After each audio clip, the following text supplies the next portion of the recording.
welcome to another episode of Damsels After Dark. If you're new here, I'm Crystal. And I'm Kristen. And in our corner of the internet, we rant, rave, hate on, and love all things books. It's very important, you know that part. Yes.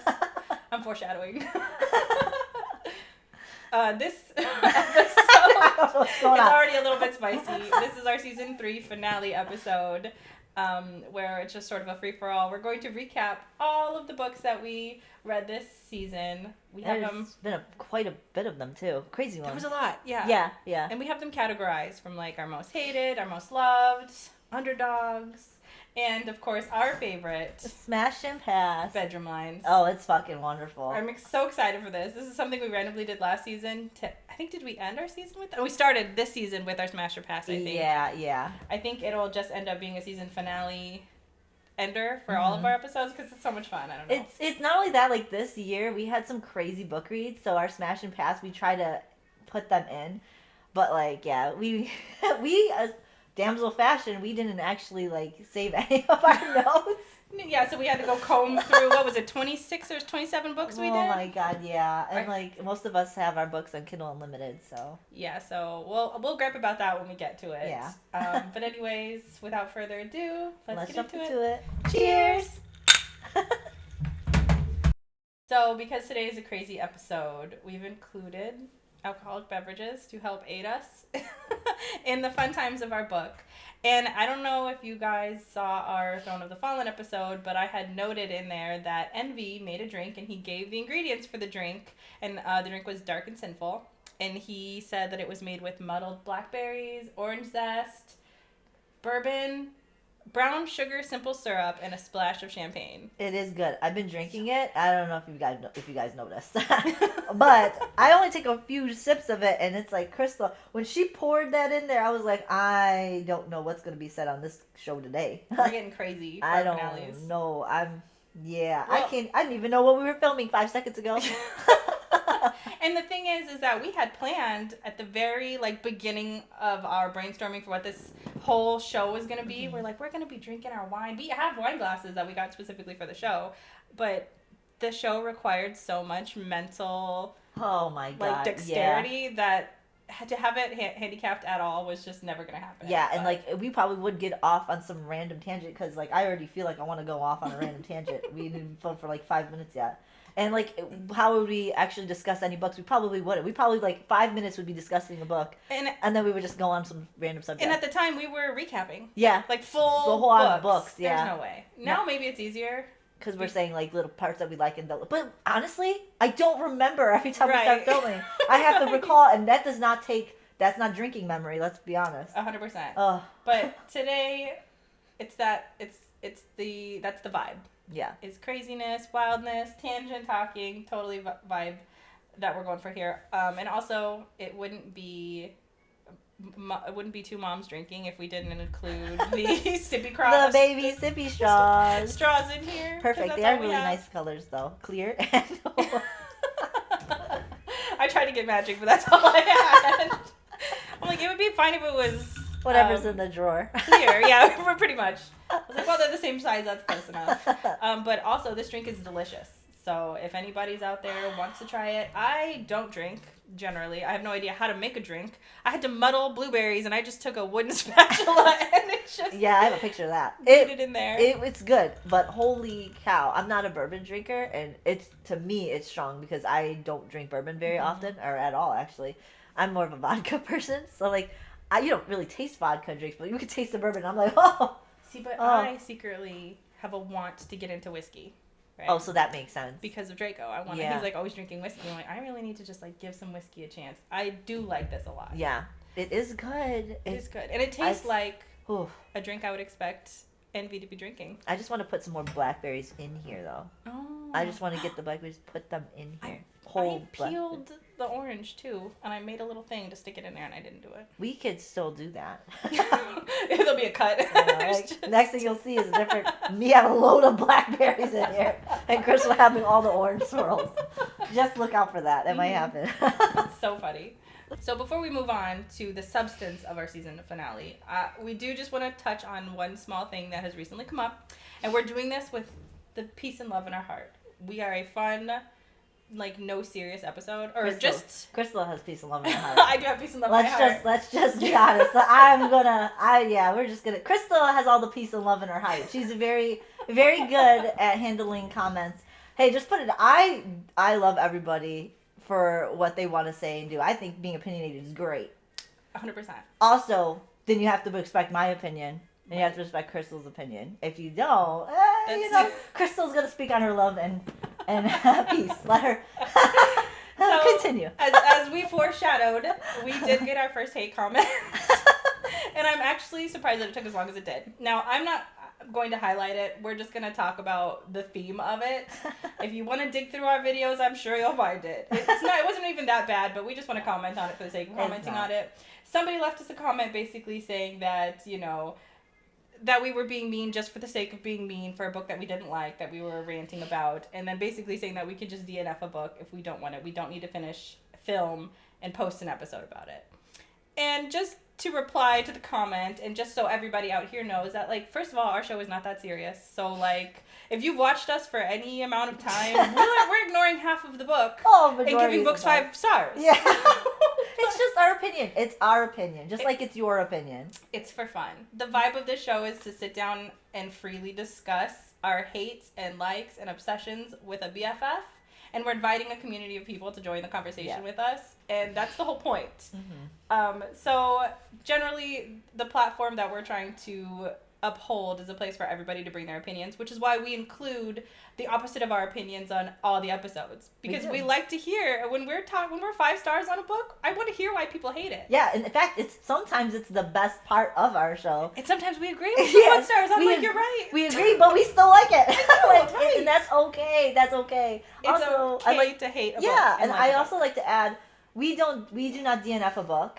Because, and we have stated it several times, we would have DNF'd this book if it wasn't for the show. We do it for the sake of giving the book a fair rating by reading the whole thing.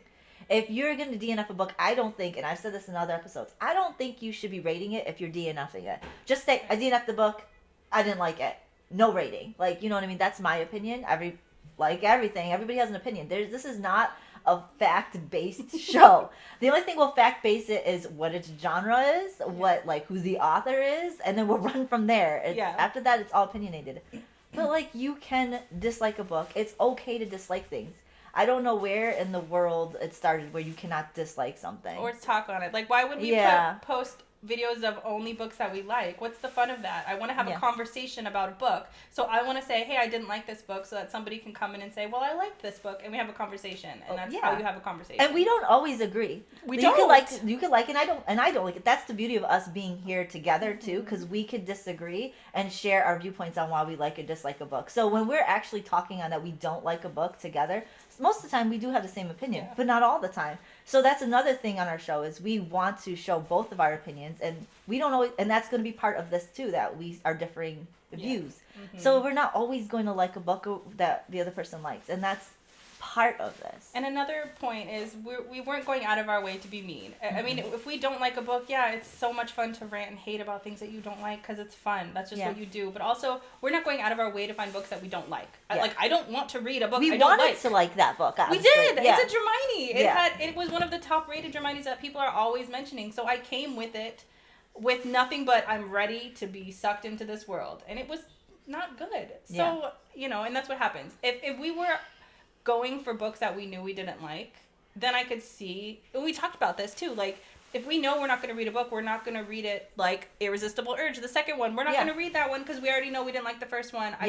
It would be mean to continue reading this and hating on it. Yeah. So no, we're not going out of our way to be mean. It's just fun to rant. You should try it sometimes. And it's okay to post it. It's actually relieving. It is relieving. And that's the thing too, is if you only want the same point of view that you have, then seek those out. That's the beauty of being able to go on the internet and through your own search that you want. Search books that I love based off of this. and find those reviews that have 5 stars and read only those 5 stars. If you are so worried about critical, analyzation of the book that you like, then just go seek out those reviewers. And what a sad thing that you're only watching videos that confirm what you want. Your I mean, beliefs. it's okay. Yep. Yeah, if you want to do that, whatever. Yeah. To each their own. But It's we're how here you to spend have your day. Spend your day how you like. Right. We're here to have a conversation. I want to talk about all books, the good, the bad, the ugly. Yeah. And this is our opinion. And that's what we said in the beginning of our show. We're here to rant, rave, and report back to you guys on what we feel we want to review on these books. I mean, if you want to just look and go to our ratings and then just be like, oh, I disagree, that's fine. Like, we have no issues. You could DNF our show just like you DNF those books. 100%. If you don't like us, that's totally fine. That's fine. That's fine. Totally fine. We're not for everybody, just like books aren't for everybody. 100%. So, anyways, that's our TED Talks. Yeah, welcome to our TED Talk. Thank you for our first hated comment because I was actually excited to see that. Yeah. As I told Kristen, I can't believe it took the auction for somebody to say something because we've said a lot of shit on a lot of these books. We've read a lot of crazy books. I can't believe it took the auction, which I still feel like we had valid criticism in that book. It's not like we were being mean about that anyways. And I'm gonna be honest, sometimes I'm not mean for the sake of being mean, but I'm very opinionated when I don't like something or I feel something's bad, but I still try to give it a fair rating. Right. Like, even if I don't like certain points of the book, like we said, I've ignored a whole half of a fucking book before. You know, with whatever the Goldfinch books are. I ignored half the book and like, I don't like this part. 5 stars. Like, but we mentioned that. Yeah. Like we say, hey, maybe it should have been rated this way, but here's my opinion. I think it's X, Y, and Z. Don't care. So, like it. 5 stars. Right. Like, right. You want me to give 5 stars to everything and still tell you how much I hate it? I'll do that. Okay? If that's what you want. I hated this book for this, and this reason. 5 stars. Like, is that what you want? I will do that. Only glowing reviews are allowed on the internet. No criticism. None whatsoever. I don't know. I have a whole world of issues with that. If you want to, then there's a whole variety of books out there. If you only want to rate things 5 stars, there's a lot. And some of my favorite episodes, I'm just telling you now, some of my favorite episodes to film are the ones where I'm ranting about it. If I hate a book, I am ready to go. Yeah. I'm geared up. I'm getting fired up thinking about it. Yeah. I'm getting upset. See, Leave Me Behind. See the Wicked series. Yeah, the kingdom of whatever that is. But see, Wicked. But that's a fair point. If we would have stopped reading the Kingdom of Wicked series, we wouldn't have liked Throne of the Fallen. And we liked Throne of the Fallen. In fact, I want to read more. So, like, we gave it a fair shot to continue reading. If I completely stuck to my guns, but that's the thing, we're a little bit more open-minded. Right. So we give the author another shot in their books. Because sometimes authors grow when they write more. 100%. Sometimes authors get worse as they write more. You never really know unless you give it a chance. I think we have I take that back. I don't think we have any blacklisted author because even if, like Kristen said, even if you've written one book that was just not to my taste. I have one. Is it the Promissions one? Who is it? Oh, I don't. Yeah, Projections. Oh, I Projections. don't like that. We didn't read that for the show. I hate that. I hate that book. You want to talk about ranting? I will rant about that book. I hate that book. Never ever. Like, okay, sidetracked. No, it's the one who did The Haunting of Adeline. I won't read her. Oh yeah, I won't read hers either.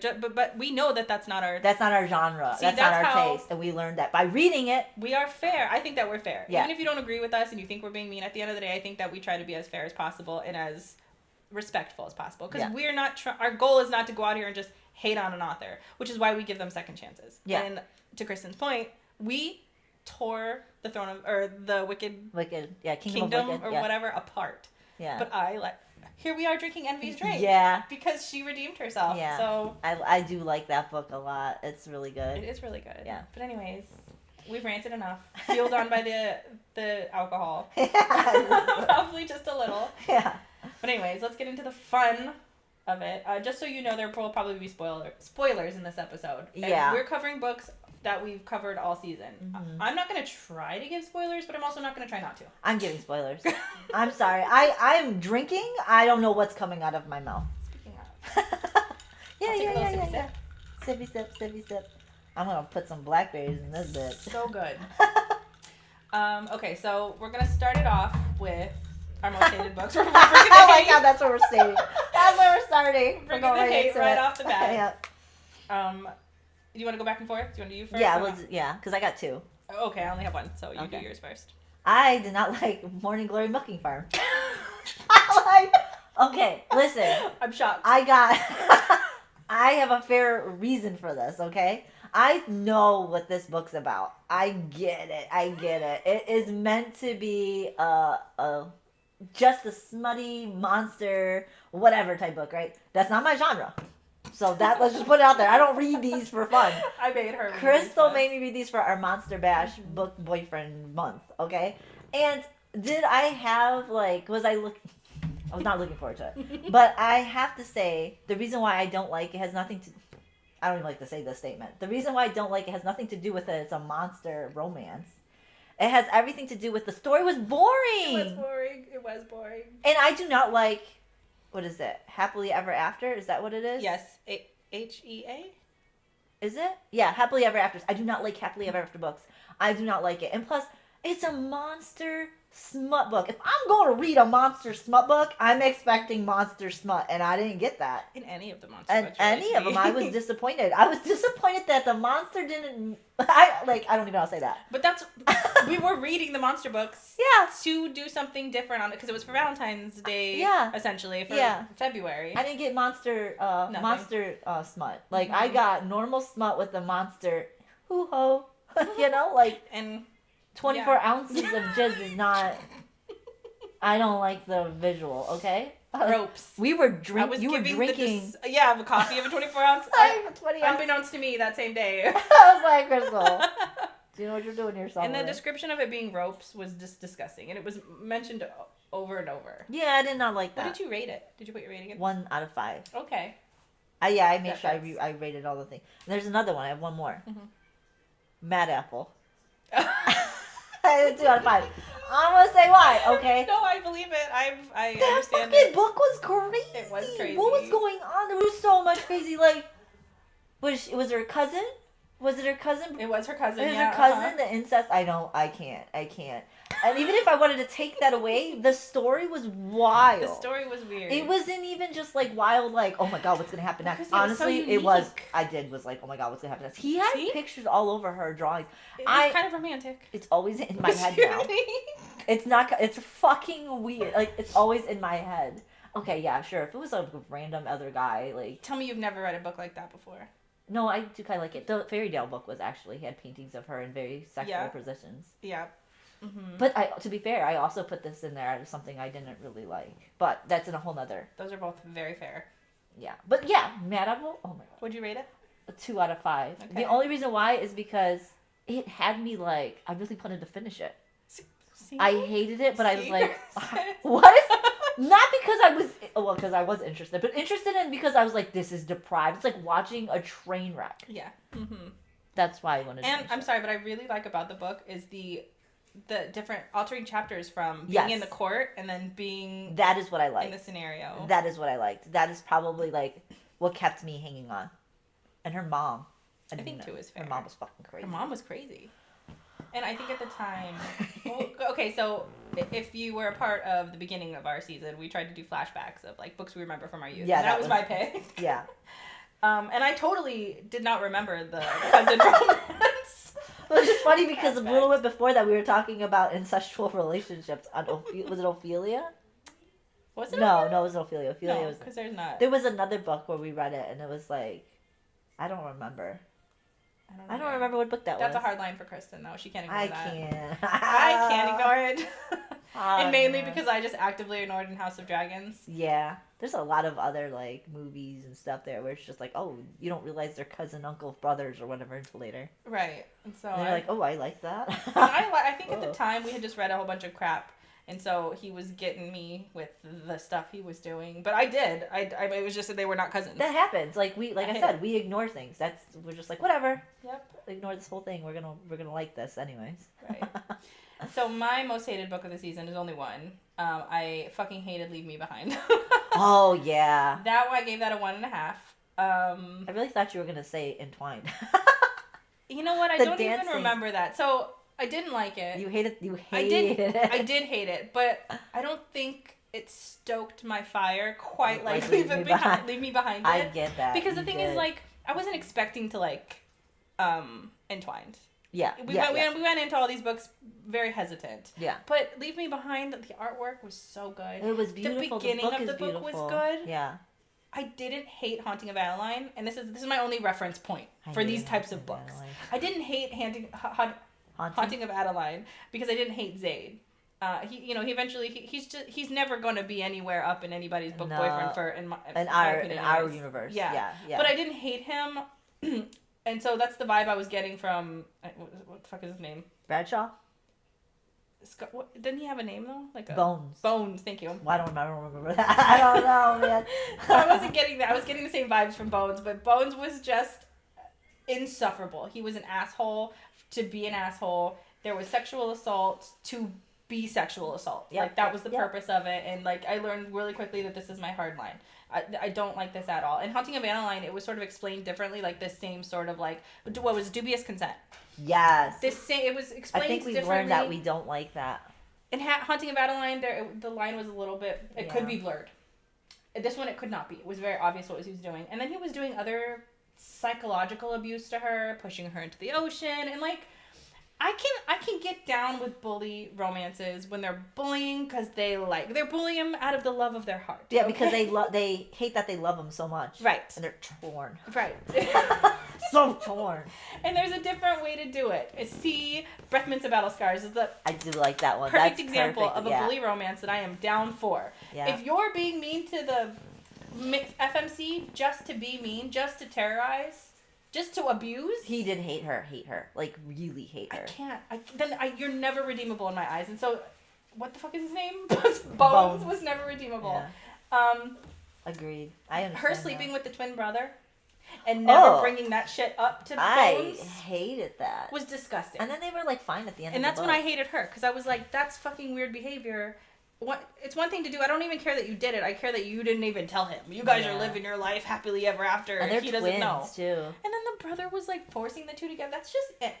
That was a weird situation. Why are you forcing your twin brother on this girl that you actually like? That you're screwing. And the situation that caused them to screw was weird as well. It was ick. Everything about this was ick. And the crazy thing is, I liked the other brother more than him for a too. while until I found that out. And then I'm just like, Same. You're so gross. I hated that MMC. I hate the second MMC, who wasn't really an MMC, but whatever. And I hate the FMC eventually. Even though she had all of the qualities that I liked originally in the beginning of the book, I ended up hating her. And the fucking cherry on top to this monstrosity is that the book ends with her and Bones just looking at a photo over a mantelpiece of her ex-man. I agree. That ending was horrible. And she admitted to still loving him. And we're not even talking about the fact that it took Bones 5 years or whatever, 7 years to go find get her. No book boyfriend of mine is going to take 7 years to come and save me. He knew where she was, like, watched her for years. Well, to be fair, he even said he doesn't know if she wanted to be with him. Because she did still love him. Where's the confidence? Thing. Where's the confidence? Yeah. I need you to be confident and walk your ass up there and be like, are we doing this or no? Yes? Okay, I'm taking you. Like, that's it. What, 7 years? No book boyfriend would wait that long. They found her. None of mine. Yeah. None of mine. You would 5 years. They would burn the fucking house. See Slade's Revenge Tour in book. My god, that was my favorite. That was my book that I ignored half the fucking book. Right. Because he was great. He went after everybody, killed everybody. He got revenge. Oh my god, I could talk about that book in this episode. And we're talking about The Plated Prisoner for those who don't know. That was like the fourth book. Never have I read. Never have I ever read. 5, 7, 6 years, however long it was. Book 5. Book 5 is where his revenge tour is. No, Glow. Which is so good. I don't know. I'm lying now. I don't really know. It's one everyone. They were separated, and he went and fucking went crazy on the whole world. All the kingdoms. Love to see it. He murdered people. And when she first gets captured, he's coming up to her at the end of, I don't know, just killing people on sight. Oh, yeah. Rotting them to the core. It's beautiful. Anyway, so Wonderful. I don't know what this is. The artwork's beautiful, though. We hated that book so much that we went on to another book we liked. We don't want to talk about that book no more. I gotta show you how to do it right. Because that was wrong. We need a shirt that says Slade's Revenge Tour. Yes. That would be good. Yeah. List all of the places that he goes. Kingdom 2. That's amazing. Where he did, like, Death Toll. That's amazing. That's a great idea, actually. No. Okay, so now we can go on to our favorite books of the season. Yay. I had a hard time figuring this one out, honestly, because there was a couple I liked, but I only wanted to pick one. Okay, I picked 2, but fair. They're together, so it doesn't. Oh, go ahead. You go first, then. Okay, I did the Heartless Hunter and the Rebel Witch. Yes. Those were my I just did the Heartless Hunter because I wanted to be fair. I do like both books, though. I had a hard time picking one, but you're right. It is both of them. Now, so I gave the Heartless Hunter 4.5, and I gave Rebel Witch 4. I think that's actually the highest that I rated a book that I hadn't already previously read. Yeah. This season. Yeah. These books, They hit. They're so good. Yeah, they hit. And nice. I was looking for Smash or Pass quotes, and I got sucked into some of these scenes because I do highlight some, and that's what takes me so long with these Smash or Pass scenes, is that I'm like rereading scenes. Uh-huh. I quick read through, maybe it was Rebel Witch, I don't know, one of these, but anyways, I love a duology. Yes. When you nail a duology, it's perfection. Duologies, in my opinion, are better than any kind of series books. Because sometimes series get too long and you fail. And I just get bored. Yeah. But a duology really wraps up a story so well. And One Dark Window. One Dark Window was, I think, last year's. Uh-huh. I love the magic system in this so much. Yes.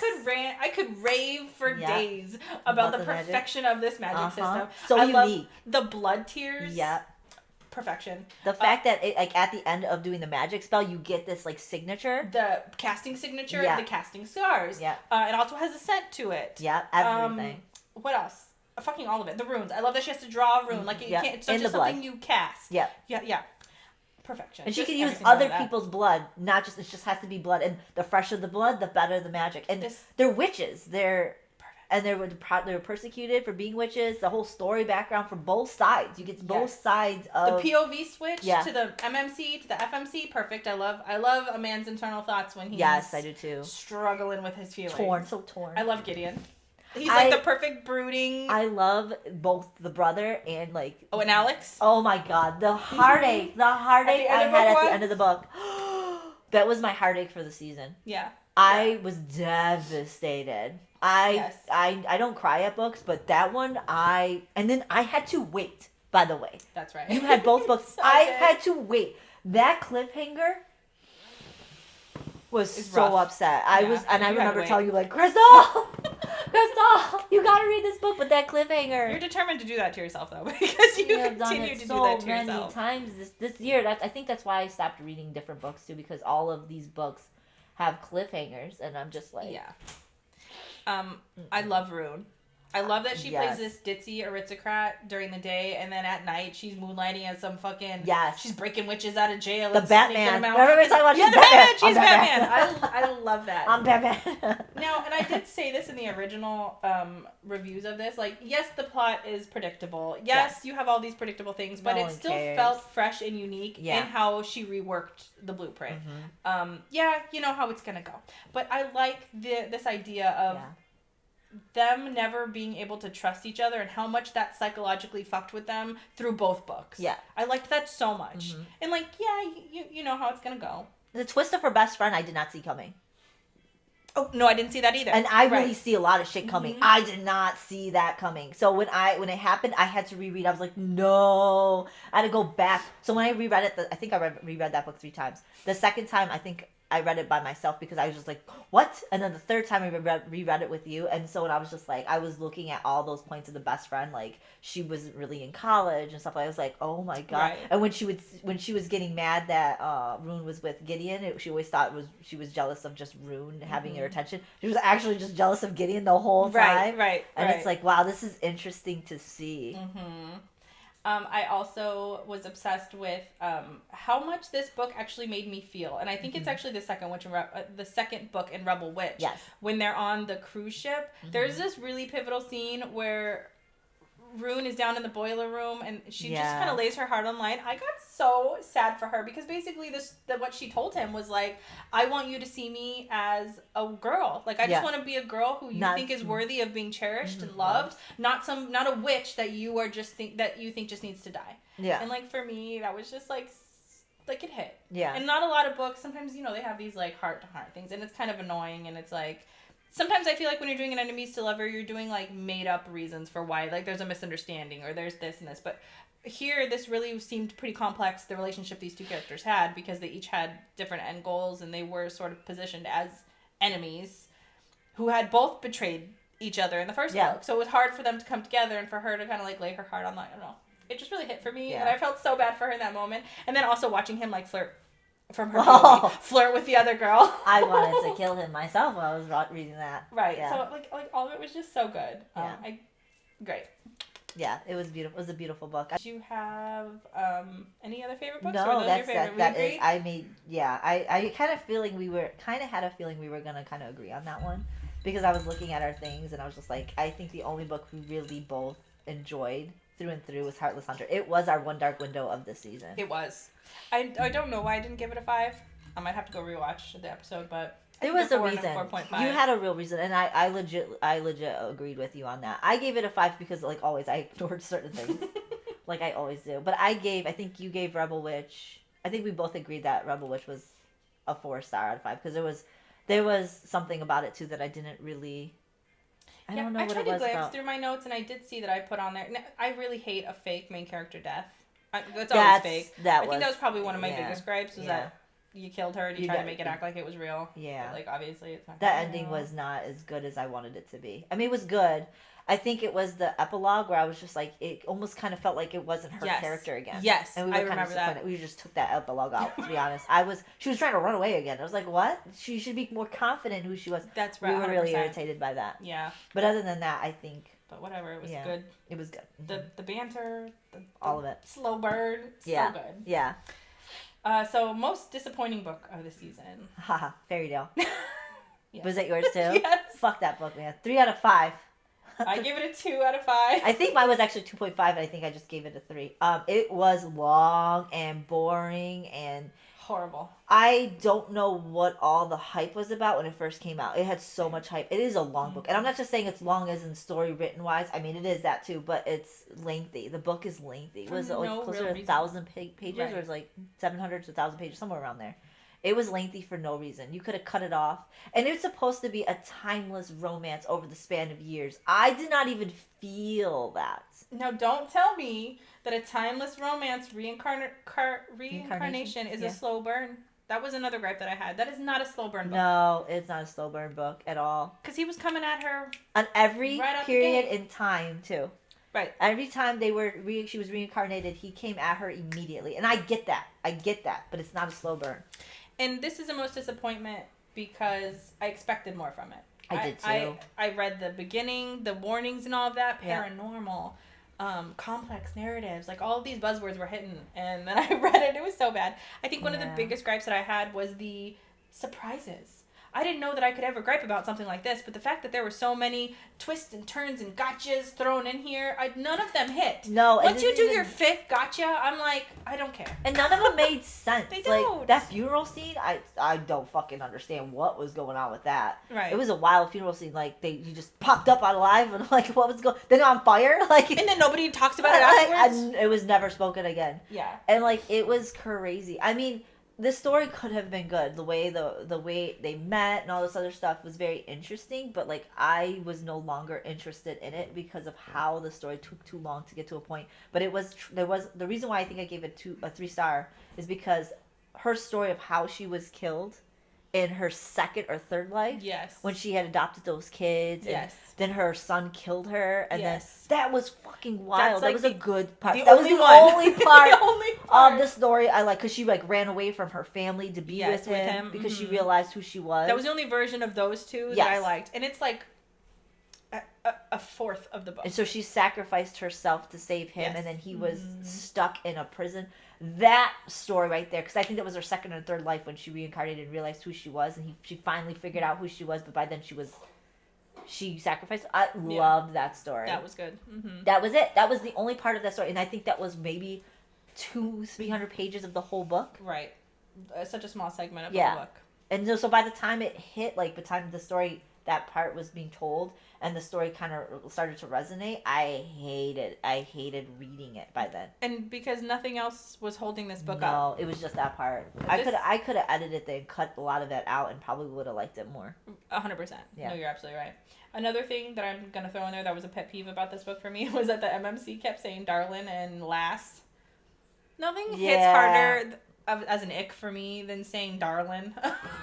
Or come over here, lass. Not in this book. Like if you were reading like a book that was more in, I want to say Irish Scottish. I don't know. Like you know what I mean? Possibly. Like I don't know. Because it kind of fits with that. Possibly. Like and if that's like what is it? The Outlander. The Outlander. I think that's those books would be fitting with that. Yes. Like that timeline, that time, like all of that. This, he wasn't even in that like area of the world to make that make sense. No, and at least I don't think it felt old. It felt boomerish. I didn't like it. Yeah. I also just didn't like the MMC at all. Like he felt like two different people. He had more than that. He does like one cool thing where he like explodes. He's popping heads, and that was really cool. But then the rest of him is just off. It never felt like a cohesive MMC to me. And so I mean, there was nothing there to stand on for the substance, so then the only thing left I could cling on to was the romance and the MMC, and that was horrible. So good. It wasn't good. That was mine too. Yeah, I'm not a big fan. Did you have another disappointment? I did not. That was my only one. I had many, I'll be honest, but like I didn't feel like it was fair to put them in because we read them for specific reasons. So I already knew what they were, like the monster, but I already knew what they were. Okay. This was the only one I expected really high good things of, and it just didn't. I have one more. And it was our recent read, The Irresistible Urge. Oh, yeah. This is a huge disappointment because that fucking fanfic is a 5 stars for me. That was a really good fanfic. That's a favorite fanfic of mine. Yeah. There's no reason I shouldn't have liked this. I agree with you on that. Yeah. I was ready for this. And I was oh my god, it was horrible. Bad. It was so bad that I forgot all about it, and that's probably why I didn't. I forgot how bad that book was. Yeah, it's horrible. I mean, we just recently put it out as our last episode out, so you know why I don't like it, but, well, if you've watched that or if you care to watch it, but if you don't, I'll give you a quick rundown. The FMC is terrible. She is all of the most insufferable parts of Hermione put into one character, like distilled down into that character. I hated the FMC. The MMC is just some like milquetoast version of every other assassin, shadow slinger. There's nothing different about him. He's just plain and boring.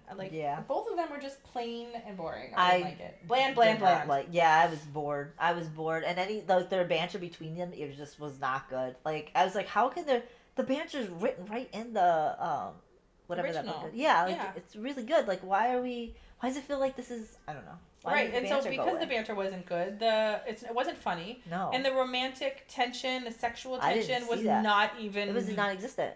Yeah. Maybe she saved it all for the second book, but I don't know. Because we're not gonna read it. Being mean for the sake of being mean. We're not gonna read it because obviously this is not for us. We'll stick with the original. Yeah. Hard recommendation for the original. Yeah, if you can find it. I don't know if they pulled it. I have it though, so email me or drop a comment. Yeah. And I'll send it to you. Most surprising books of the season. I got 2. I have 1. Okay, you want to go first? Yes, it's Split or Swallow. Oh my god! So we definitely have different. We definitely have different ones. I have reasons. Also, AKA Kiss of the Basilisk now. Yes, but we haven't read that though. We should read that. Yeah. Okay. This fucking book. It's wild. This fucking book is wild. This is my wildly good, to be honest. This is my favorite book. This is my favorite read. Now, it's not my favorite book. I rated it 3.75. It's not my favorite book. It's my favorite read, though. This book was fucking wild. I wouldn't even. Yeah, it was wild. I think that was, like, your first intro to, like, why choose, to be honest. Yes. I wouldn't breathe a word of this book into anybody's existence around me who is not a close family friend, or a close friend. Because if you were to ask me what this book was about, and I would have to tell you, I would have to look you dead in the eye and say. I would tell you. Don't care. I wouldn't. This book I'm like, yo, guys, I would tell anybody that came across me. But it's not that I would feel ashamed telling you what it's about. No. I would just feel like you would look at me like I was fucking crazy. Yeah. So there's these snakes, right? Yeah. And their whole purpose is to sexually train these girls who will then compete in a competition for the prince's hand over who can please him the most. This is fucking wild. Also, the sex toy was a jeweled, hardened thing of their cum. That's not even the worst part. It's a claw. That's not even the worst. That is the least disturbing part of this entire book. Oh yeah, that fucking. Wait. Oh yeah. This is the most surprising. This book haunts me to this day. It's your favorite part. It haunts me. I will be just living my life, and it will creep up into me the shit that happens. Oh, don't say it like that. No, it does. I'll be living my life sitting at a red light. A red light, Jesus. Yeah, you're just living your life, and then out of nowhere, her pelvis cracked. And I'm living through fucking PTSD. So mine was she did the dad and then did him. Right. I'm plagued by thoughts of this book. It will never leave me. This book is stained on my soul because I did not suggest this book either. This was your pick. It was This was your pick. This was her monster pick. To be fair, it had really good reviews. It did, and I understand it. I understand why. This book was crazy. Just insane. I've never read a more raunchy book in my entire life. Oh, it's bad. I often get so tired of smutting books when it's just thrown up in there. I was never tired of smutting this book because it was like she was in competition with herself for how crazy she could up the ante for every encounter. Do you remember that council meeting they had? I was... Kristen, this book traumatizes me. Okay, so we have the ritual with the dad. We have a cracked pelvis. We have a council meeting afterward. Like... The council meeting, in order to show his dominance over the whole fucking... I need a drink for this. They had to kiss her on the vajayjay as approval. Like, what? Everybody in that council meeting, he, like, had everybody do that. And, like, the way to, like, dominate, the biggest domination over somebody is to crest them, which is to cause the biggest orgasm they've ever had that just shatters their... And you die of complete pleasure. I can't with this book. This book is fuking wild. So this is my favorite read because it was so wild. Like, every part of this book was just blowing my mind. Just when you thought it was crazy enough, it just kept fucking topping itself. So, I loved it. But so you have all of this crazy, wild... outrageous shit, but how did I like get so upset at the end? You got wrapped up in it. I was gonna cry at the end because that ending. So you have me feeling ending. every emotion of like. I forgot that ending. Like, it was a whole different world. I'm traumatized. Yeah. I'm like in love. I'm happy. I'm sad. Like, I felt every emotion in this book. I've never been so emotionally whiplashed in any other book that I've ever read. I forgot about that ending. That ending was good. And I loved Leo. And I loved Cass, but I loved Leo. Oh. Like, I would have picked Leo 1,000,000,000%, especially because he was human and he would have died anyways. Yeah. I'd have just lived my life with Leo. But he was in love with somebody else. And she let him have that. I know. I hope that he finds her and finds her. We never really... I think they said it kind of, that he found the love and married her. I don't know. That was kind of like I was confused. Honestly, I don't remember all too much. But I ended up hating the character, the main character. I hated both of them towards the end. The middle. She was just pissing me off with how she was treating Leo because I liked Leo. Yeah, I liked Leo too. So Leo was, in my opinion, the best obvious choice. Oh, it was I liked them both. Yeah. I did like them both. I did, but like Leo was just a little bit more. He also was in love with somebody else. So how could you, when the other guy was madly deeply in love with you? Right. And she loved him more too, honestly. Oh yeah. But so anyways, this was Leo was better. My most surprising book because it's not that I expected. I didn't have an expectation for it. Yeah, either way. And wow. Like, I would recommend this to people. If people are like, hey, have you read this? I'd be like, fucking read this. Just so that I could talk to you about how crazy this book is. When you said wow, you emphasized every letter in that word. Wow. That's how this book makes me feel. I love this book. I love this book. It will never be a 5-star though because I have a lot of gripes. Yeah. It's not a 5-star, but it's a good book to talk about. Adventure. Yeah, it's definitely as much. I made everybody I know read that book. Oh, I have nobody to talk to about I was like, my friend at work, I was like, hey girl, you need to read this book. And she's like, Kristen, what am I reading? I'm like, the best story ever. Yeah, a story like you've never fucking read before in your life. Hey, do you want to be traumatized and cry at the end of a book? Do you want to question your sexual advances in orientation? Does a book do you want a book to haunt you and plague you? PTSD just at a red light? Do you want to know if you're going too hard?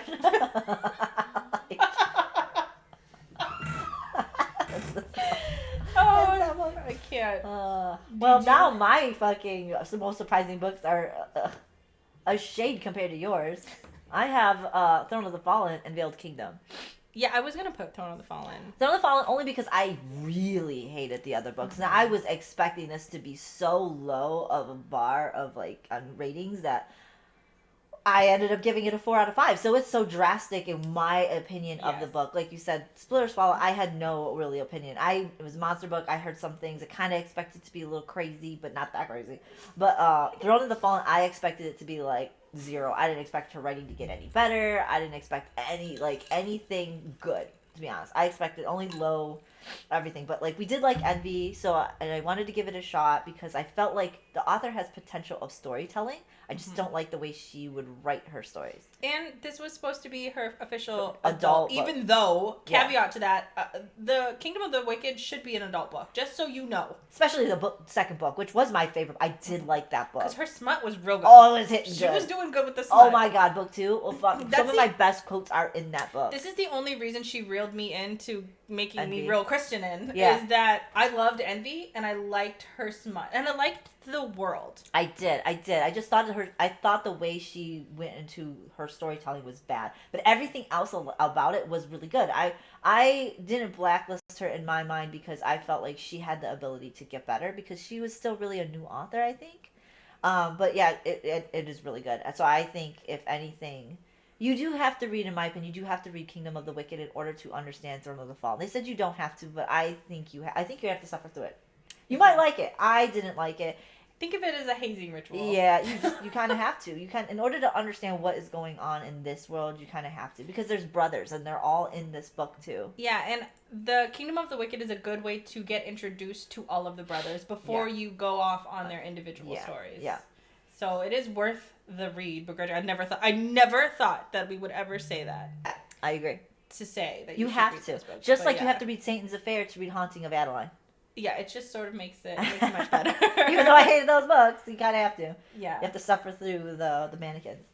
It's the hazing ritual. You have to suffer through the mannequins. But the end of that book is really good. The end of the book is why I was like, okay, 90% of it, horrifying. Oh, the end 98, yeah. And you get the payoff when you're reading Haunting of Adeline. Yeah, because then she ends up being the best part, in my opinion, of the book. Yeah, their relationship, fucking great. Like when they first get it, love it. So The Veiled Kingdom, I gave 4 out of 5, and in my opinion, I did not know what the fuck to expect of this book, but the smut scenes are one of my favorite smut scenes in every book I've read so far. I reread them all. The Veiled Kingdom. Love it. I love it. I love it, love it, love it. But the sad thing is the other books are disappointing. Well, I was so disappointed. The problem is that there's actually no plot in any of the books. No, book 2? What the fuck? That was what you said. Send it in an email. One of the girls in the Goodreads comment just said, well, this could have been an email. Absolutely. One of my favorite comments I have, like, Goodreads comments I have ever fucking read. Yeah, the second book could have been an email, and the third book was like, what is this? This could have been a singlet, first of all, because there was not enough plot to drag it to 3 books. No. It didn't need to be. Now, the ending of the first book is so good. It is. I'll never get over him making her orgasm while he's calling her the princess, while he's calling her out, and she's just... Sorry. That first book was wonderful. She lost her virginity. Yeah. And in the midst of her pleasure and passion, she's getting called out. I could just not imagine that. You're in it. You're going for it. And then you're like, wait, what? Wait, stop. Wait. It's too late. And it's too late. It's too late. It was such a good book. In my opinion, the story... He's perfect. There's no plot there, but it isn't meant to have a plot in the beginning. Like, you don't know what's going on. You're just experiencing 2 people, like, at different odds in their worlds, trying to navigate this bullshit. Yeah. A princess in hiding. Yeah.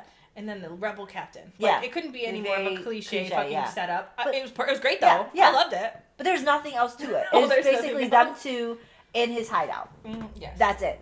Yeah. That's it. And that's all I needed. That's all I needed. Yeah. Mm-hmm. I needed a little bit of all the things that was happening, and it was their dynamic. If you took their dynamic out of it, that would be the most boringest book I've ever read. But their smut was good. Their banter was good. The tension was good. Oh, my God. That is a fried Oreo book. Okay, that is a book just for the pleasure of what it's serving you. And don't look too deeply at what you're consuming. Just enjoy the ride. Yes, and to be honest, the books are beautiful. They're black and pink. Yeah, they are beautiful. And so you could get, like, special edition ones. I just went the general, like, paperback because I don't like it that much. I mean, I like it, but I don't like the rest of it. So I'm not going to get the rest of the series just because one book. I will reread that one book, and then that's it. And I'm completely content. Yeah, you're right. You're 100% right. I don't need to read the other books. No. The one book is the best. We could have ended on that. I'd be like, I would have been mad, but I would have been like, you know what? I don't want to deal with the heartbreak of reading these other stupid books. I do like the second book because he is trying to, like, get back in her good graces. Yeah, but it's an email. Like, you seriously could have just attached it to the first book. But I want to read his banter. I want to read his words. Yeah. Now, the third book was lame. because they've already like reconciled and it's just about her getting her done, like her ending. I do like the second when he's sort of like groveling about and then trying to get back at her. So I did like that, but you're right, 100%. The first book is like the best. Yeah. Is that your last one? Yeah, that's my last one. I did have one more most surprising book, and it's The Last Hour of Gone. Oh my god, that book. Oh. I gave that book a 4.5. I did not. I don't know why I liked this book. Like the story was good. I liked the story. The story was good. The commentary on religion was good. Yes. I don't like sci-fi, but I liked this sci-fi. Yes. I liked the main character. I liked the feeling of it very much felt like Lord of the Flies-esque. Like, I loved all of this. I liked the ending, and the ending is what gave the rest of the book an importance to me. Because I did not like most of the book until the ending. Right, it's everything made fucking sense. I liked the alien. If I was in her position, I'd have done the same fucking thing. I liked him. Okay. I don't... If you want to know more, because I don't quite remember everything, I just know that I liked him. I remember. Because it's like he's put in this position. It's the same thing that it always is, right? Like, you're put in this position that you are supposed to have these thoughts, but then you're having different thoughts, and now you're changing your worldview because you fell in love with somebody who doesn't fit that. Yeah. I loved that. And then he's constantly defending, because he's in the world that's very much patriarchal. Yeah. Men rule, women are subservient to the point that, like, they're covered up, they bow, they don't do anything, they're there mainly to have kids, or to be as a release for the men when they get, like, in their trance or whatever it is.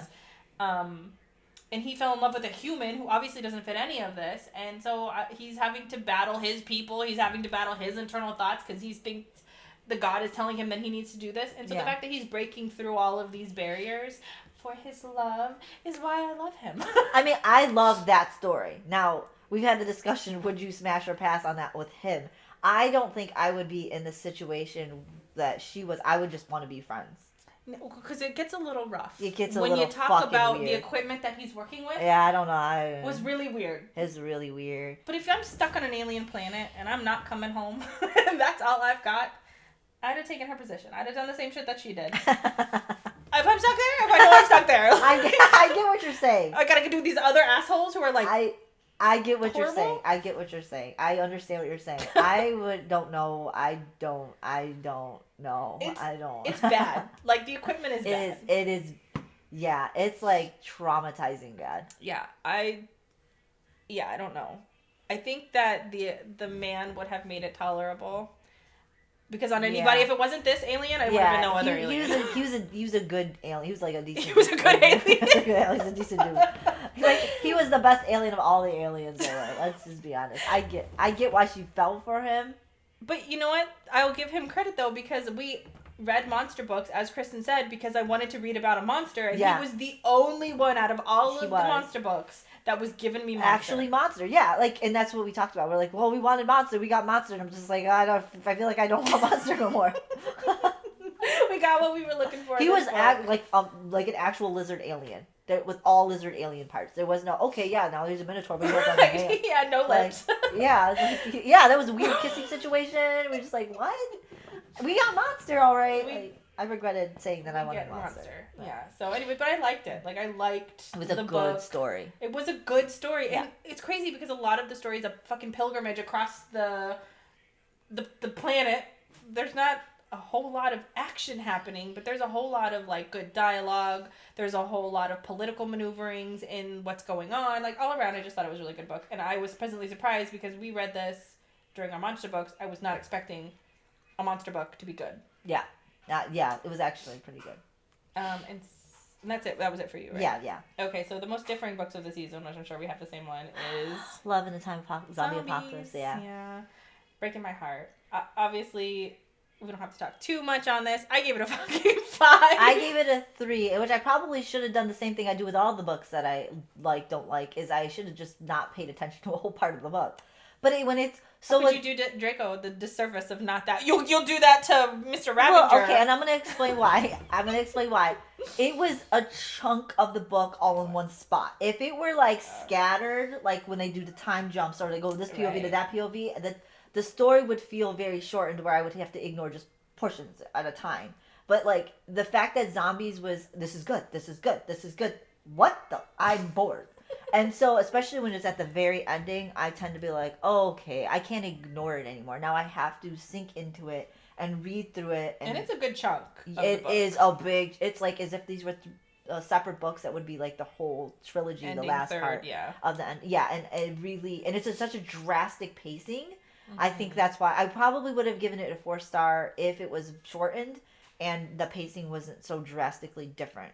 But I really felt like I was not into it. I really took like a whole extra month to read that last part of that book. Like, yeah, I that's where my reading started to slow down. That's part of the catalyst of our big break. Yeah, because of Kristen not wanting to continue reading. It was right around July-ish. Yeah, well, because these were our June. Yeah. Draco books. Yeah, I struggled. I totally get that. Yeah. I 100% get that. And that's the main gripe for this book when everybody's rating it 1 or 2 stars, is that exact thing. For me, first of all, this Draco is like number 1 Draco. If I had read Zombies before Manacled, he would probably be my number 1. I think they're tied. I think they're pretty much tied. Yeah. Because this is one of the best Dracos. He's smartass. He's badass. He's everything that I need Draco to be. But, like, he just felt more grown up than he does in Manacled. Because in Manacled, he's still, like... It's different. It's a different setup. I love this Draco. He's so psychotic. He's probably the most toxic out of them all. Mm-hmm. Love him. I love Hermione in this. And I love their relationship in this, where it's never really linear. And even though you hate the end part, I really like the end part because I'm dealing with the psychological things of them having to find out how to be together after the trauma they've experienced. And then after him also having to deal with opening himself up to having Hermione as a walking vulnerability, like his inability to do that throughout the whole book, but him wanting to then do that and figure out how to do that. I like this. So it is boring. It's more emotionally fulfilling, I guess, to me, because Hermione is also there, like, give me all your monster. I love all your monster. I want to. So, anyways, I like that. I liked this, and the first 2 parts of the book are so good too. Like, they are really good. I loved it. I love that he beat the shit out of somebody with a plastic chair. Yeah. Yeah. Fuck, it was wonderful. I love violence in books. In books. I love it. It's interesting to me, and I love to see how the world of the apocalyptic time was, when they were just going through it, trying to find the cure. I loved all that. I loved it. And I specifically like that we don't just end it with they figured out the cure and that's it. I like that I have to go through the trial that Draco has to go through for all of the shit that he did. I like that I have to go through the PTSD and the trauma that they both went through together, because they both did some crazy things, especially if we're talking about, like, when they got married and when she had the baby. Like, all that was very traumatizing, that he had to tell her, and him having to deal with having to tell her that, and then she getting upset. Like, all of the trauma having to come out, I liked that. It didn't feel like, oh, we had the zombie apocalypse, we solved it.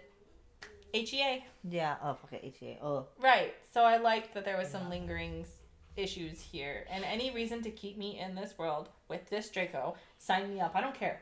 If I'm just watching him read a book, I'm locked in. You could have dragged this book on forever and I would have been locked in the entire time just to be here.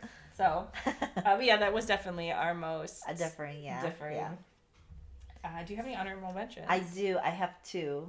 Phantasma and Enchantra is my together. I feel like you have to put them together. That's a good one. They're my honorable because I like gothic, romantasy, fantasy type stuff. I feel like that's where my genre is. Yeah. I like fantasy but the romantasy stuff is starting to become very repetitive. And so unless it's unique and they have a different, I don't say different blueprint because most of them are the same. If they have differing, unique features, like maybe just the magic system's different or this, you know what I mean? But I find that I have known to like almost every gothic romantasy, no matter how similar they are. Right. Because it's the world you're really focusing on versus the characters, and the world and the magic and the things are usually unique and different for that book. Like, for instance, Phantasma and Enchantra, they still have the same premise plot that that you would find in almost every one of those games to whatever trials. And I don't usually like games and trials books, but like you put the different like like ghosts and demons and goblins and stuff like that, whatever. It's like, okay, I like this shit. Yeah. And then you put it in a fucking spooky castle, which is weird because I don't like anything scary or spooky. I don't know, but I like the gothic feel to it. I like the setting. I love how it paints the picture of that gothic, like scenic views and stuff like that. I love that. Like the outfits, the clothing. I think that's what it is that I really am drawn to.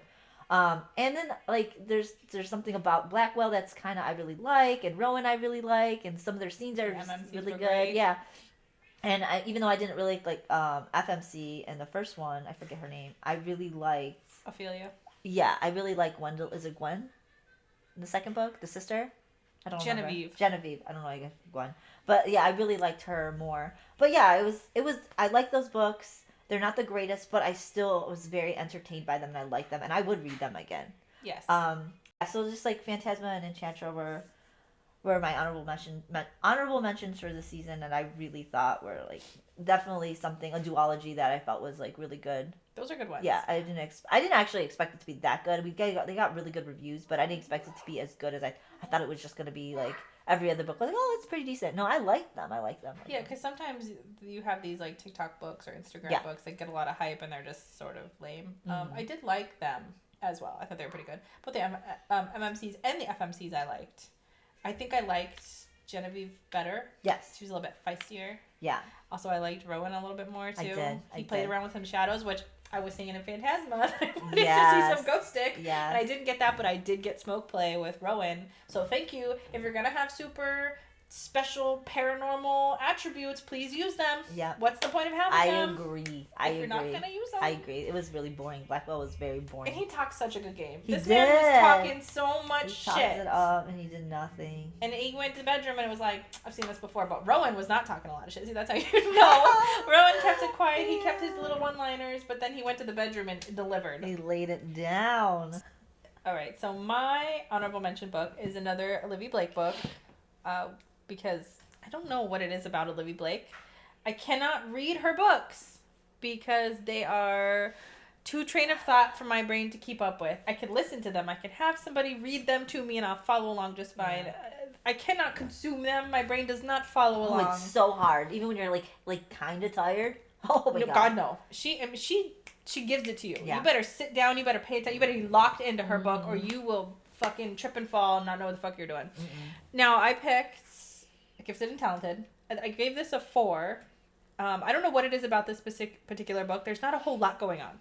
It's literally about these 3 siblings and their dad died and the interworkings of all these siblings' relationships within maybe like the week preceding his death. That's it. That's all this book is about. They also, for some reason, have superpowers.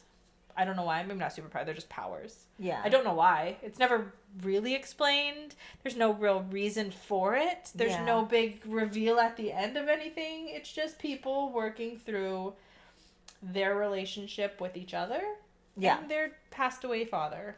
It's just random family drama with all the intricacies of daily life with a splash of fucking powers. Yeah, I don't know why I like it. But I do remember being upset when this book ended. Yeah. Like, I was sad to be departing from their chaos. I really liked it. I liked all of the characters. I think I liked the brother the best. And then the older sister, too. I just liked them, and I liked being in their world. So that was an honorable mention for me. I don't know what I was expecting. Didn't deliver on anything I was expecting, because I thought there would be more magic or more reason for the magic. I don't even know why it was there. I still don't know why it's there. Also, like, this was a Fairy Loot edition, too. It was. Yeah. Yeah, so we have a pretty copy of it. Thankfully, I like it. But yeah, that was my honorable mention, because I'm actually making space for my our bookshelf here. So those are one of the books that I'm going to probably resell, which is sad because like I do like it, but like I had to narrow down what books I want on the shelf, and it's like those are one of the books that I like 3-star, I like whatever, but like it's not something that at the end of the day I don't really want it on the shelf with all the other books that I'm just like, oh, 5-star. Right, like I wouldn't reread it. No, I probably wouldn't recommend it. You don't even want to read it. You want to audio it. Right. So it's I wouldn't re-listen to it. No, I wouldn't recommend it.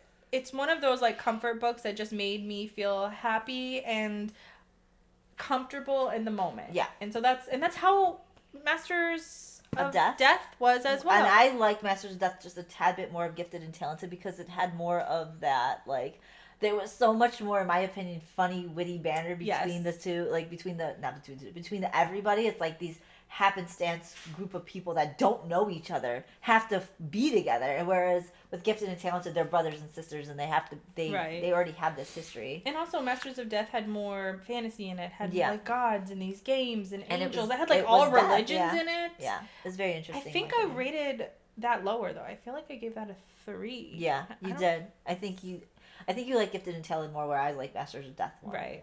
I don't know what Gifted and Talented. I did rate it a 3 though too. So but I read the books. I'm not listening to them, and I think that's probably part of my problem. Probably, yeah. I learned from Masters of Death that I could not read her books. Yeah, it's very Somebody difficult. said it was like squirrels bickering. It is 100%. It is. I agree. That's just her flow. I've learned now after reading 2 of her books. I don't know what Gifted and Talented served to me, but I did enjoy it, and so that's why it was an honorable mention.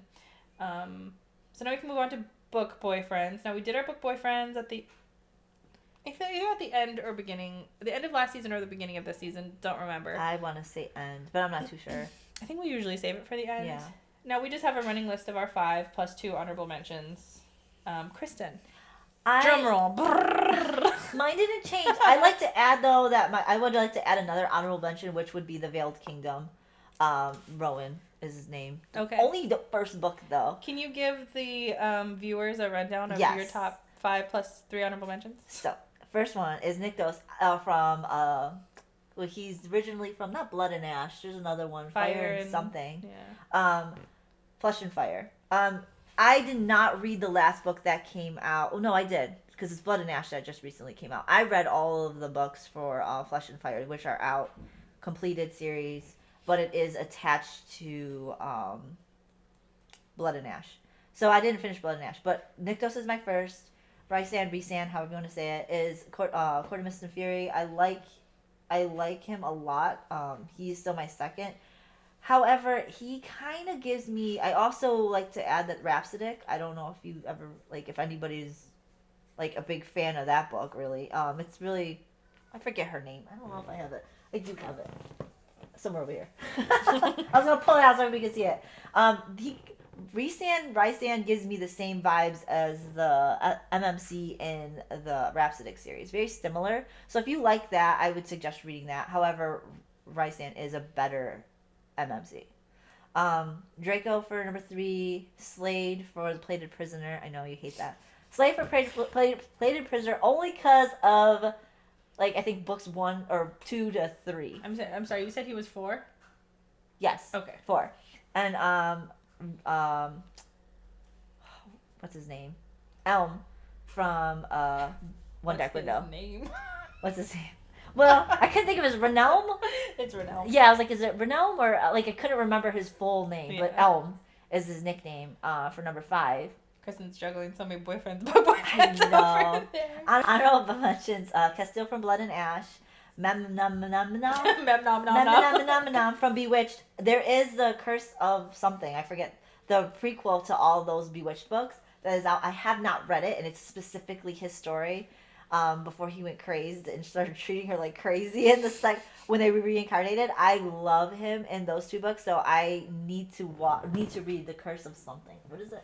No, we have not read these books. No, these are my honorable mentions from the books that I've liked. I want to throw in the honorable mention for The Veiled Kingdom.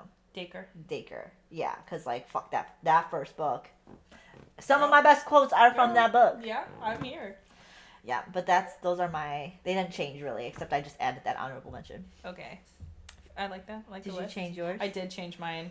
I do have a change. So as just a rundown, I have Draco, of course, because Draco. He's my number 1. And specifically Manacled and Zombies versions. Yeah.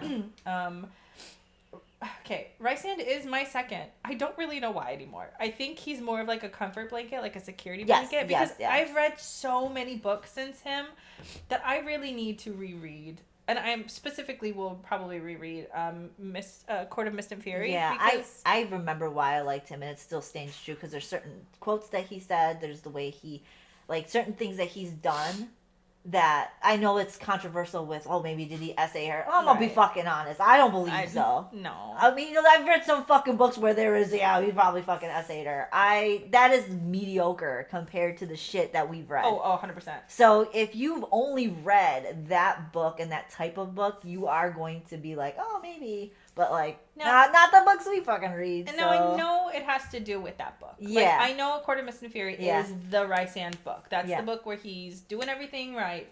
My only complaint with Rysand is that he's not really what I'm into anymore, right? Yeah, Like, he is the fake morally gray, and I like a morally gray. But I feel like I can't take him down yet because... I still like him. I still think that he's a good MMC for that story. Right, and it's been so long since I've read this that I really need to revisit it before I can get rid of him. Like, I need to probably reread book 1 and 2, because though I really need to be in the vibe of the whole thing for him to come and, like, take her, and then, like, I need that all. And I don't really want to do that right now. I probably won't do that until she finishes or comes out with the next book.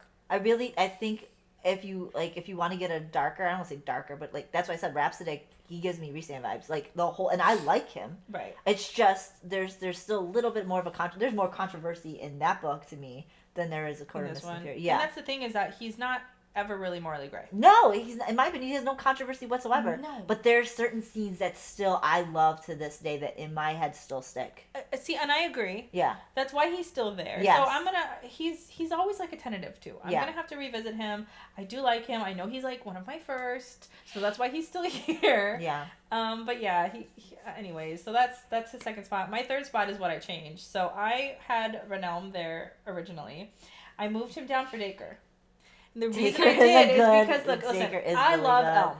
And I'm heartbroken that I did move him. But the problem is, when it comes to these two battling it out, I have 3 books of Dacre. And I only have, like, a half a book of Elm. Yeah. Now, the fact that Elm was able to put himself on this list with half a book of content speaks to how amazing he actually is. Yeah. But the fact is that Dacre was just hitting everything. His scenes live in my head.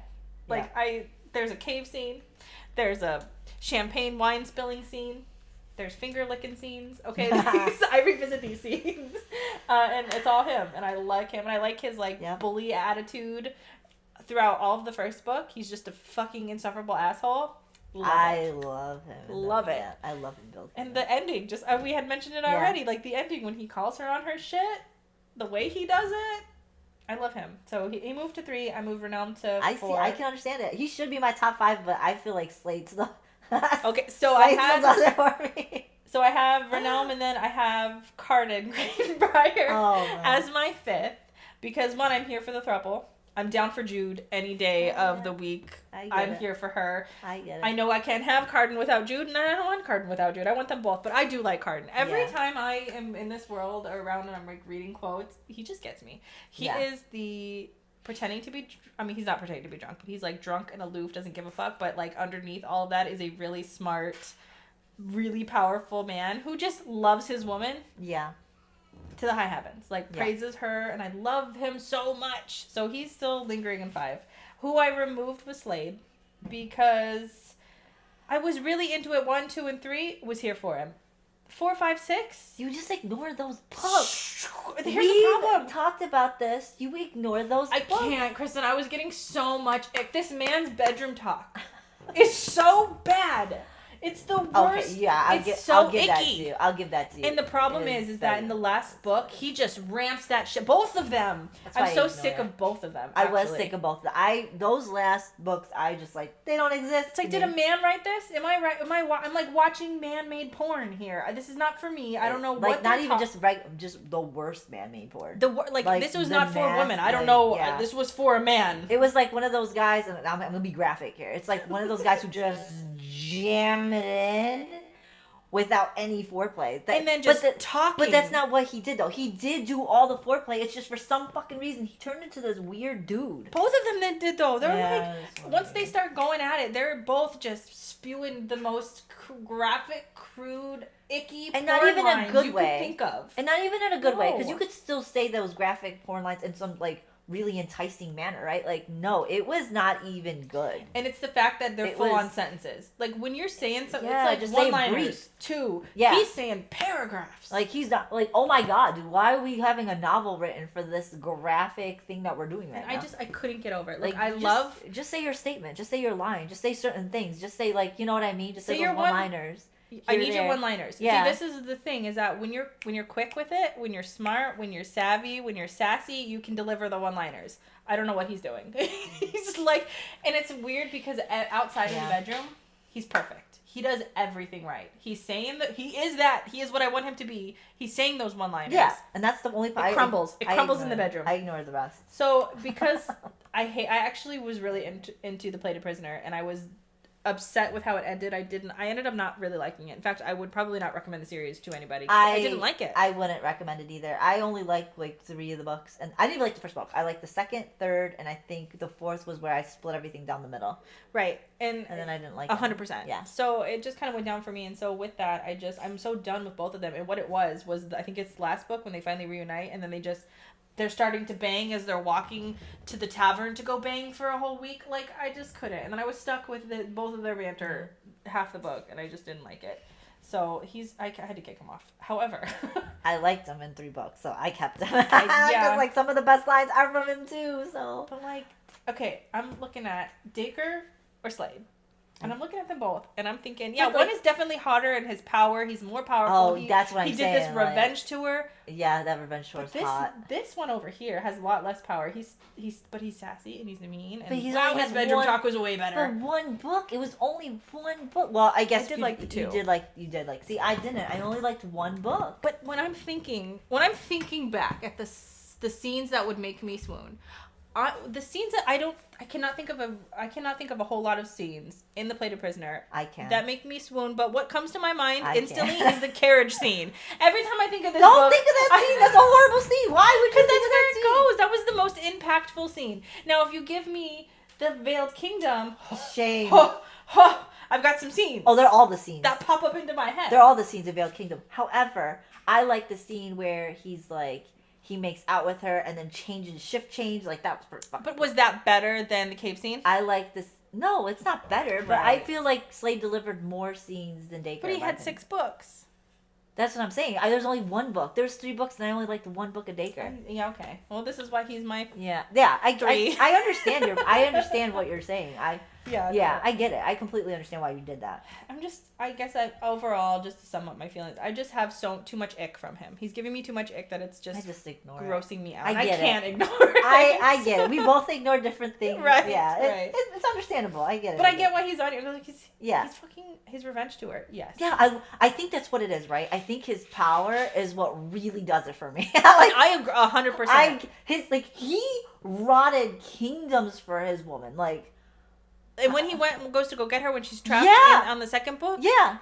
The moment he steps off his mount, people are just melting around him. Absolutely I will love it. give you Absolutely love it. My honorable mentions, though, are still the same. Osric from Plated Prisoner, because I got one scene with him, but his bedroom talk was far better. Oh, he was really good. How he handled... Overall, as a character, he was a great character. Loved him. And how he handled Rissa. Yeah. Oh. I love it. Didn't care that she was He was like, knock it the fuck off. When she faked her orgasm, he was like, no. Didn't he spank her? He did. I love it. I liked him as a character. He was so good all around. Yeah, and I love how she described him. I can't even remember, but it was something to do with like chopping wood and riding horses. Like a rugged. She nailed him. Bear of a man or whatever. Nailed his characters down, yeah. So I liked him, and I also will never remove Theodore Knott from Secrets and Masks off my list. That is the best version of Theo I've ever read. Nobody else does him justice. I agree on that. He's a wild psychopath in that one. Anyways, that is our book boyfriends. So not much change. You got an extra honorable mention. I love that we have the same of the books we've read. Yeah. They're just scattered throughout. Yeah. Organized. All right. I just really can't wait for you to read Bewitched, so you could, because that book is crazy. And Mom is fucking the name. I can't get over that. He's a crazy, toxic. But then when you read his story, you're just like, oh my god. We should put that. I'm in love with him. We should put that on our book list. Yeah, we could, because I'm probably not gonna read that book until later. Okay. So yeah, stay tuned.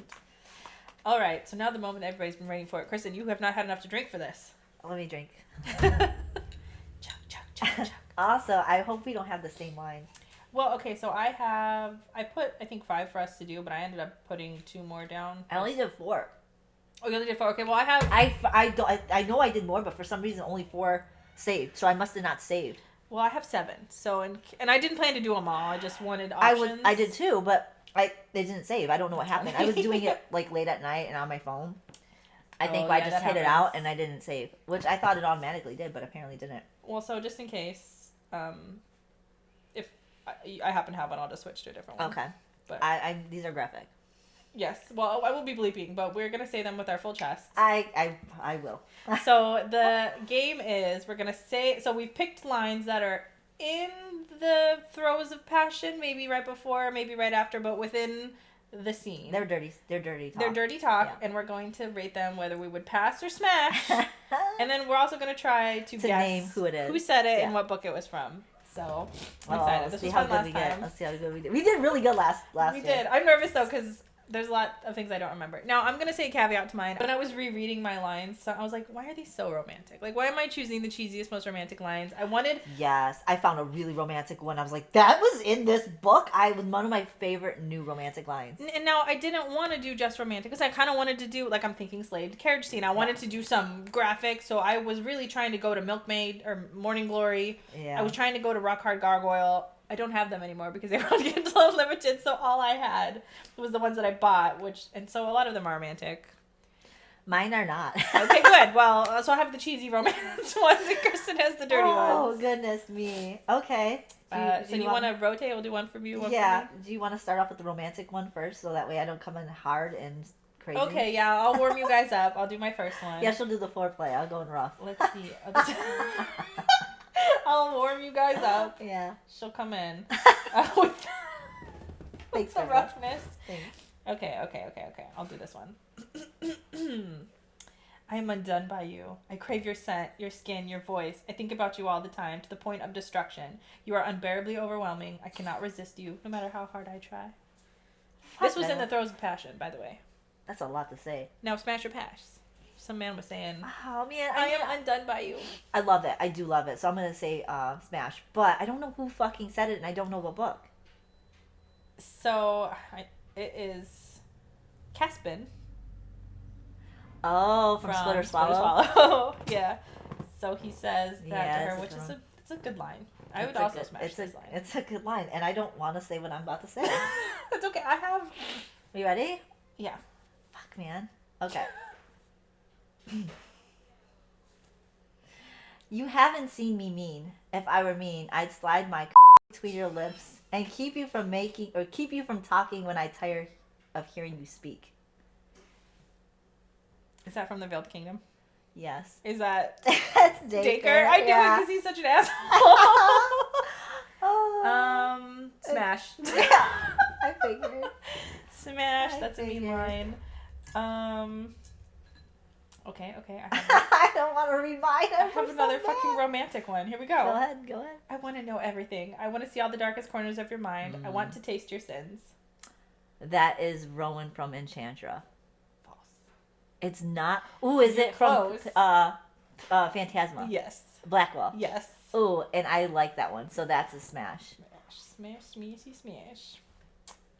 You ready? Yep. Okay, if you wanted to be choked, all you had to do was ask. Oh, that's such a good one. First of all, smash. Uh-huh. Is that Blackwell? Uh-uh. Who was that? Rowan from Enchantra. I was going to go with that, but I was like, no, that wouldn't have been it. Damn it, I should have said that. That's a good one. Yeah, smash for that. Okay, let's see. Okay, this is a good one. Okay, the next time I fuck you, you're going to look into my eyes when you come. Oh!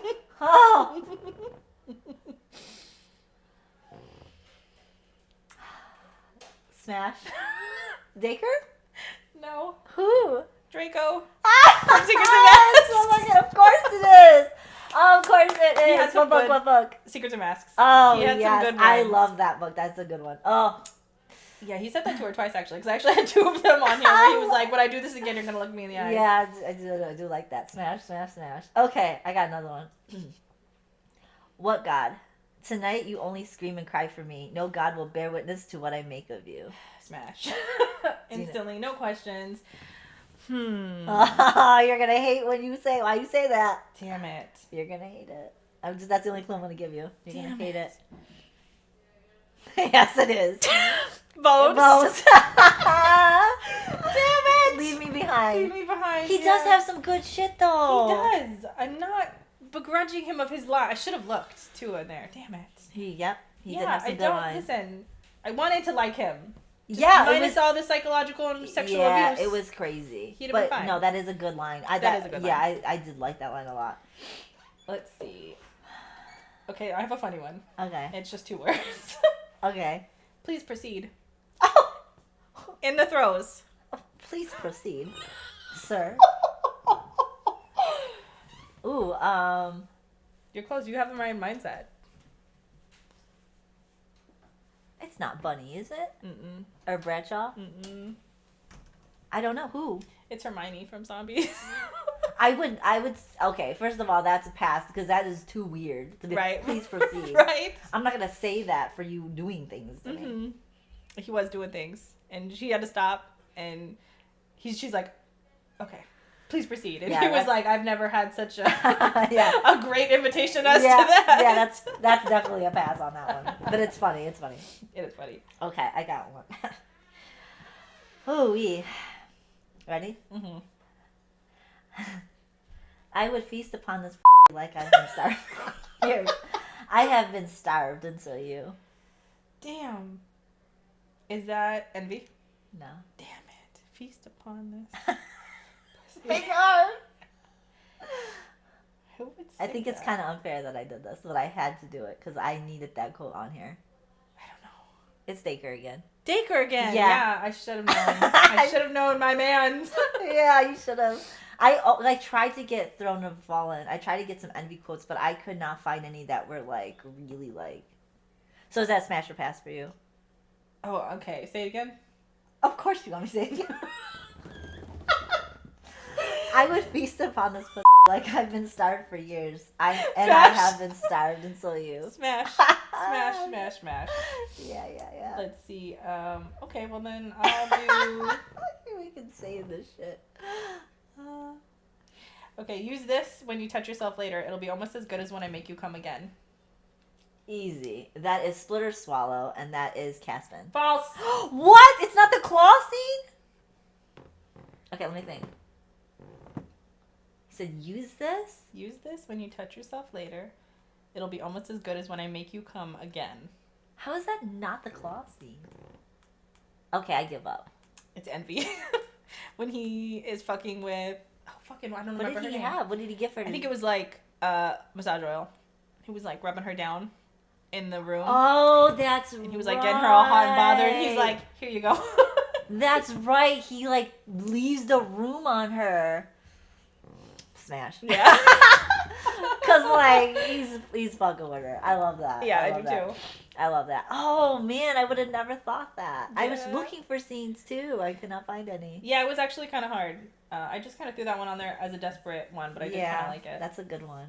Did you have any more? I am done. I do have. I'm gonna do one more. Okay. Just for you. Oh, because I do like this one. Thank you. If this isn't what you want, you need to leave. I'm not lying when I tell you that I will take whatever I want from you, and you will not leave this place until the sound of my name is the only thing you can taste on your tongue. I like that one. That's a smash. Yeah. Who the fuck is that? Is that another Draco one? Oh, who is it? Dacre. From the Veiled Kingdom.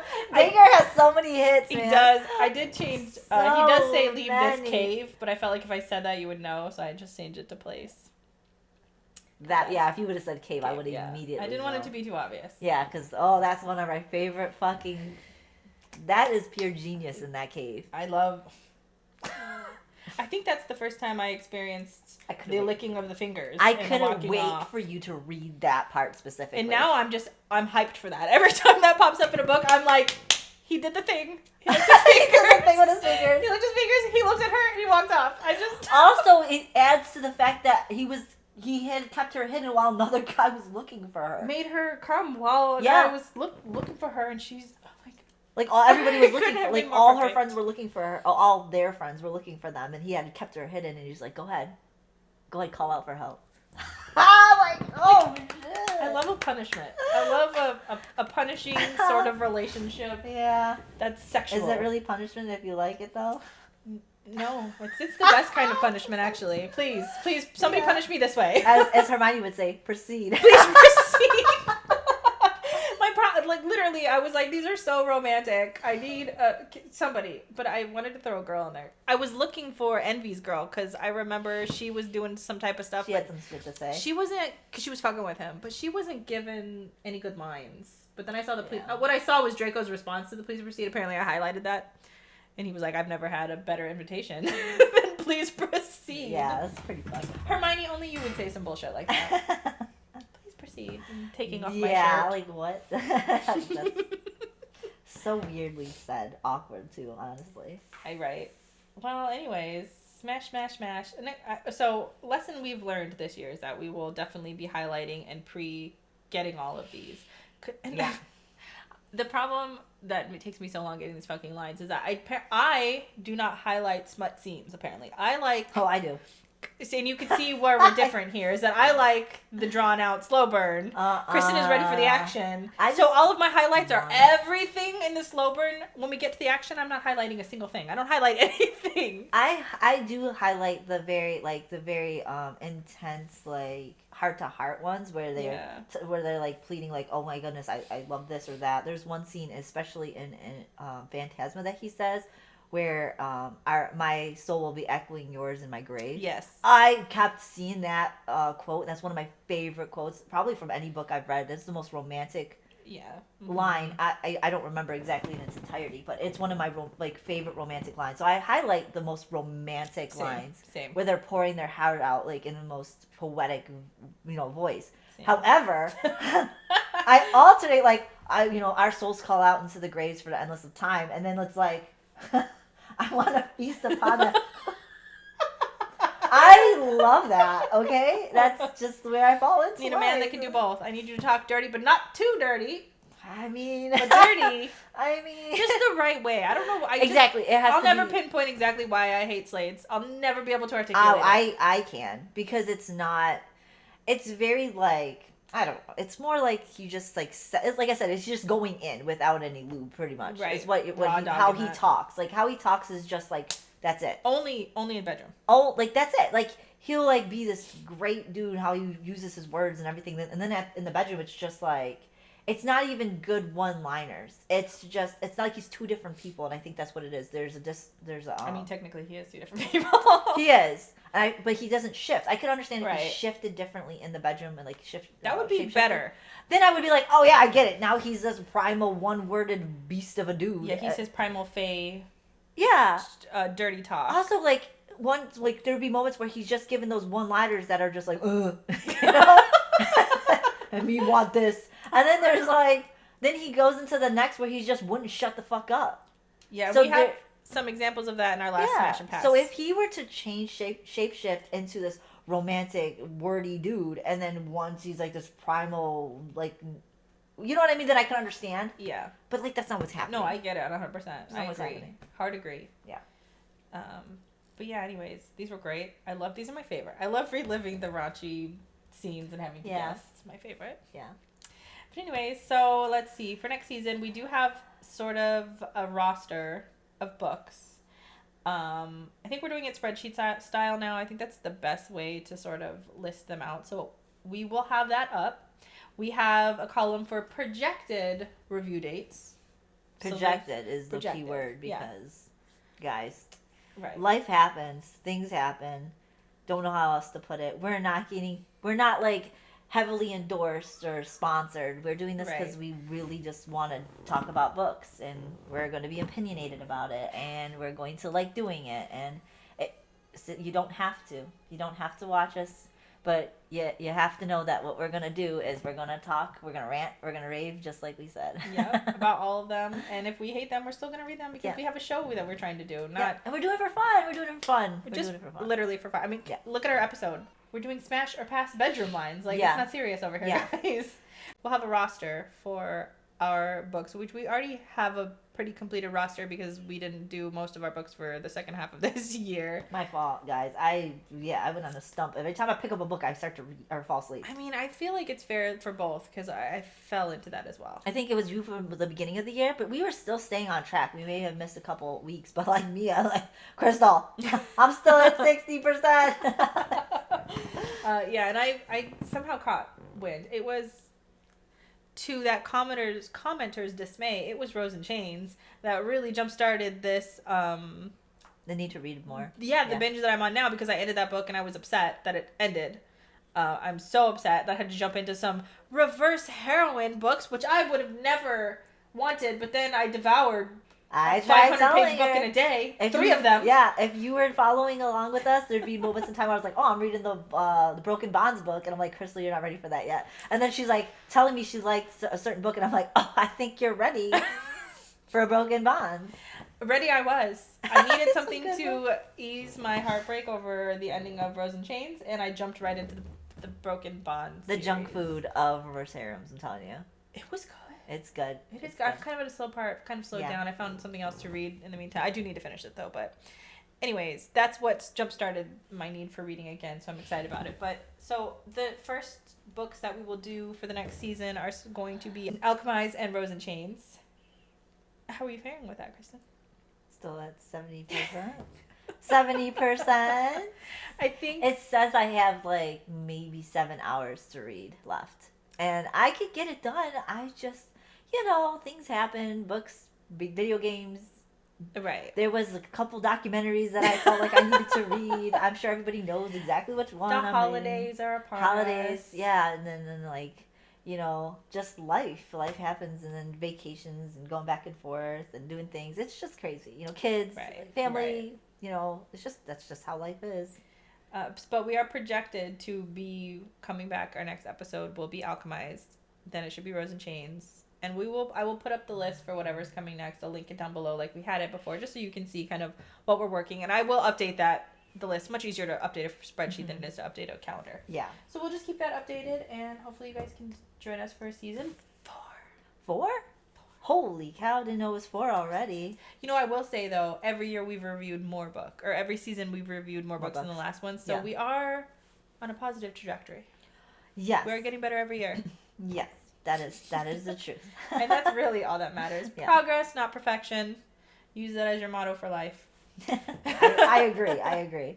But anyways, we will see you guys here next time. Sometime For Alchemized, season 3 or season 4. I'm an idiot. Bye.